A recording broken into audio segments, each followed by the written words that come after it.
I think the great mistake is for the assumption that this administration seems to be making, and some portion of the American public seem to be making, that because this is an unpopular regime in Iran, that somehow they will respond favorably to American aggressive military actions, which couldn't be further from the truth. I mean, take the historical... Does any of you disagree with that proposition? No, that absolutely. That the Iranians would unite against the United States? I would even add two very important voices, just symbolically, two people that probably the Americans are aware of. Inside the country, you have the Nobel Prize winner, Shireen Ebadi, who said any American confrontation was going to put back our democratic reform process 10 years. Yep.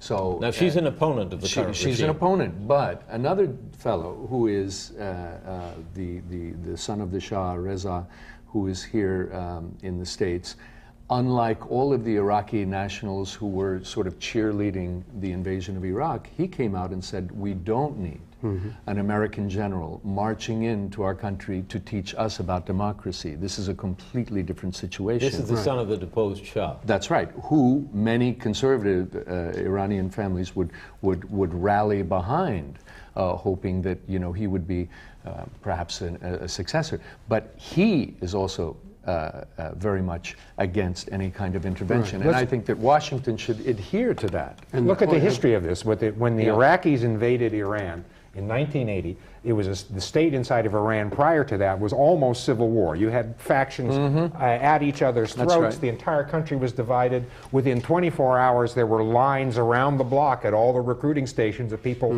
whatever their political opinion, who were going out to defend the fatherland, and did so by dint of suicide attacks against the Iraqi armor and stopped them in their tracks. This excerpt is brought to you by the Massachusetts School of Law, the leader of reform in legal education and a leader in multimedia education for the public.